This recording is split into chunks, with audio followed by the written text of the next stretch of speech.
¿Soy el malo por negarme a contribuir en el fondo universitario del hijo de mi esposa? Mi esposa Emily y yo llevamos casados 12 años. Ella tiene un hijo fruto de su relación anterior, James, de 17 años. Emily dejó a Dan, su exmarido, cuando lo descubrió engañándola con una compañera de trabajo.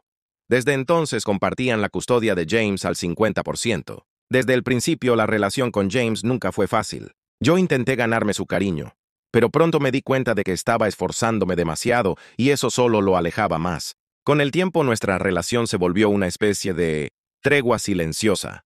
Convivíamos, pero no había afecto. Y aunque Emily y yo tuvimos 3 hijos juntos, una niña de 10 y 2 niños de 7 y 4, James tampoco se lleva bien con ellos. Con los hijos de su padre sí convive con naturalidad, pero con los míos simplemente los ignora. No los trata mal, pero los evita.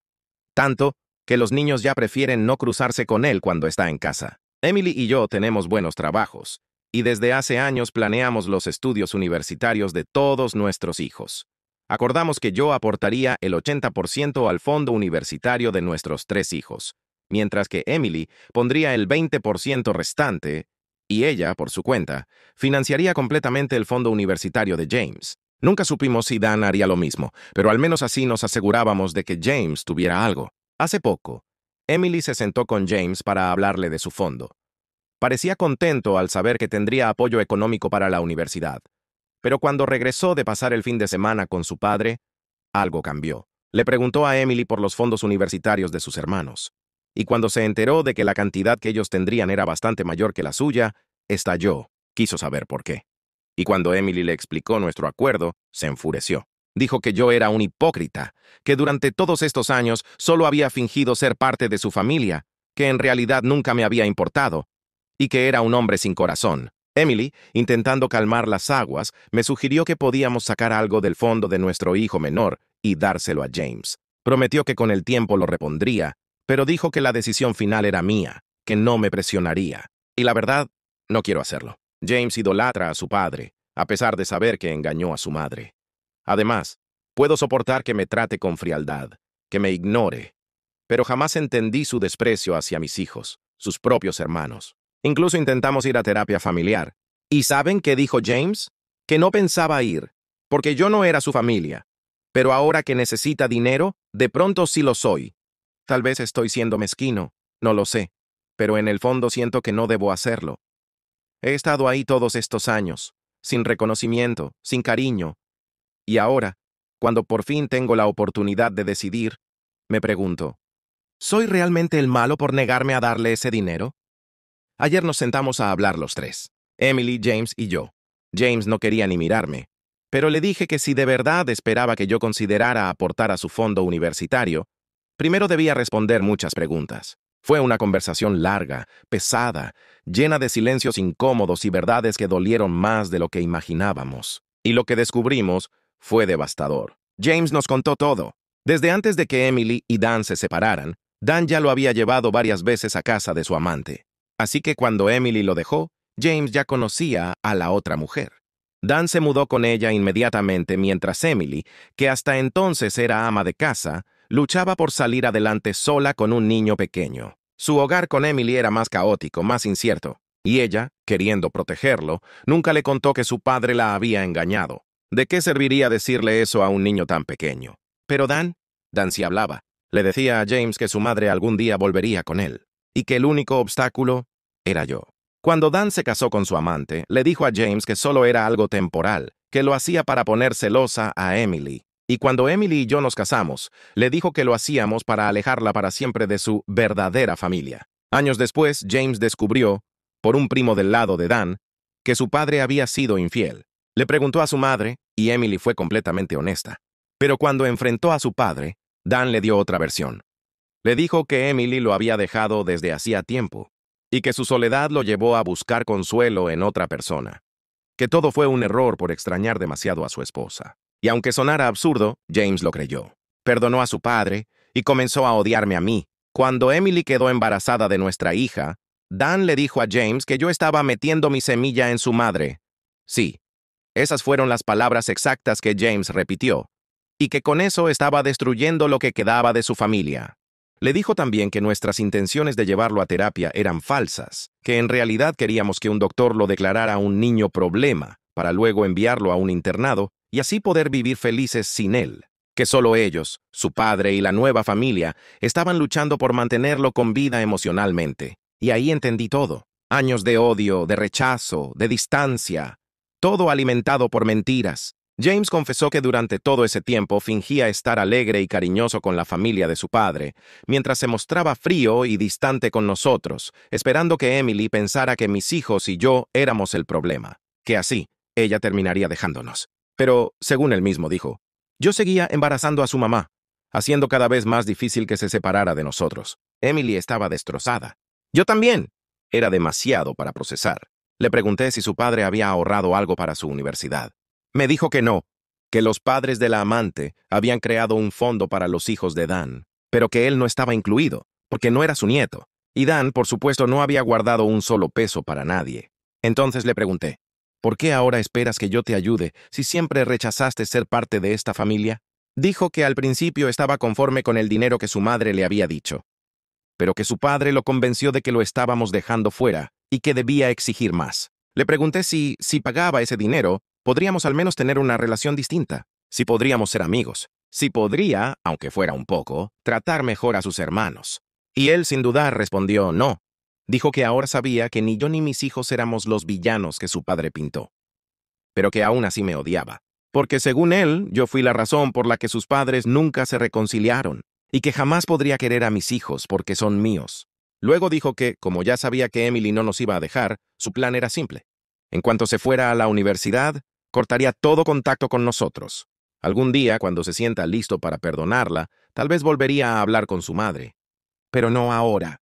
Después de eso, Emily y yo tuvimos una conversación muy larga, muy sincera, y tomamos una decisión. Yo no voy a aportar a su fondo universitario. Ya no insistiremos en ir a terapia familiar ni intentaremos cambiar su decisión de alejarse. Hicimos todo lo que pudimos. Y ahora simplemente hemos decidido detenernos. Si James es feliz con la familia de su padre, entonces deseamos que le vaya bien. Va a ser muy duro para Emily. Ella lo sabe.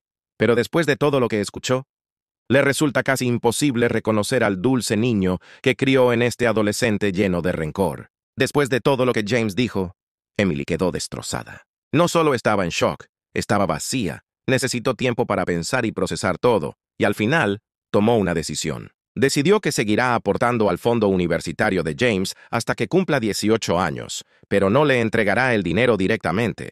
Siguiendo el consejo de varias personas, el dinero se usará únicamente para pagar su universidad, directamente a la institución en la que sea aceptado.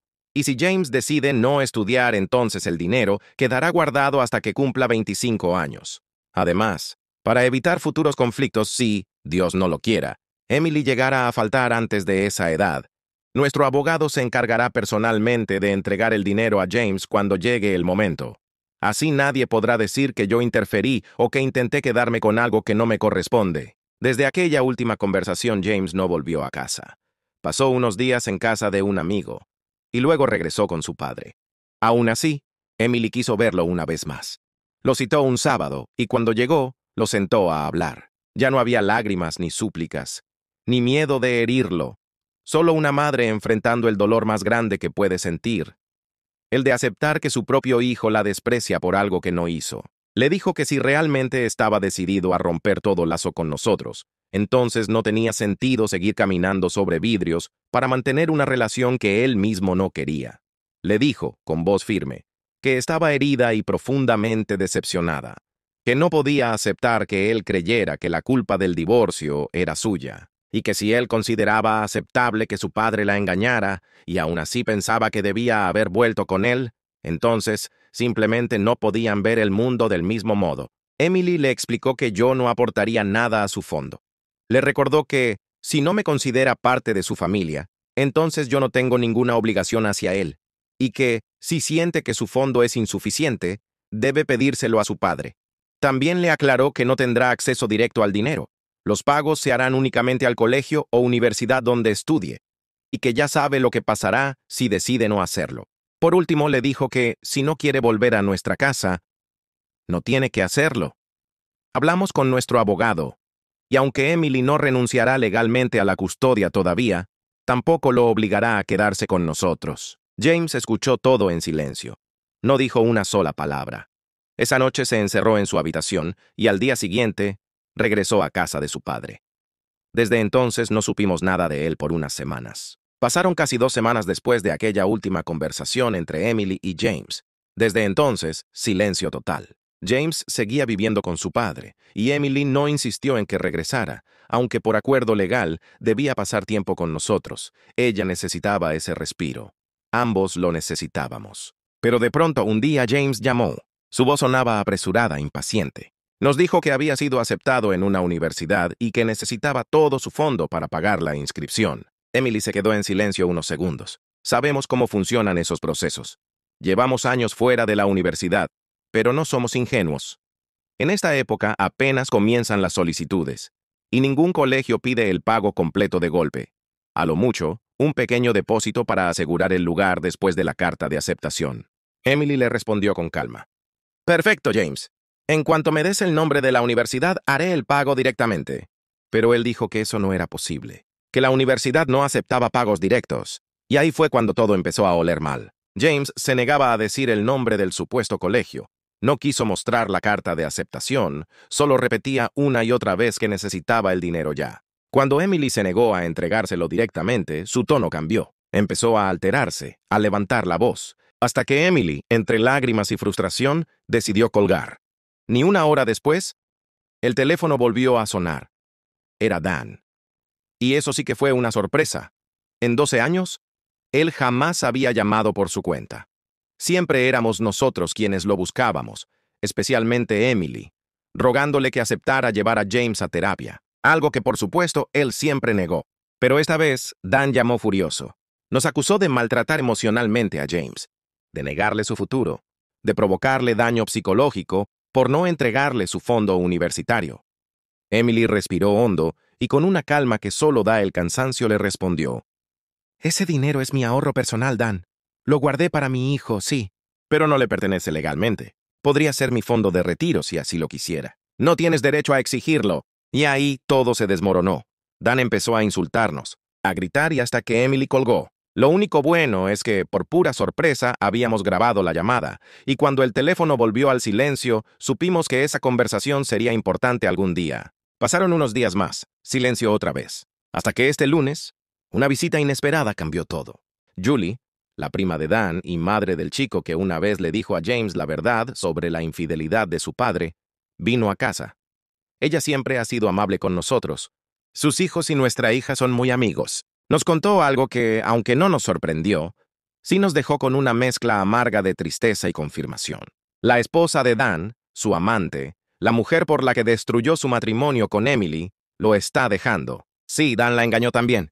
Ella se separó hace meses y vive ahora con sus padres y sus hijos.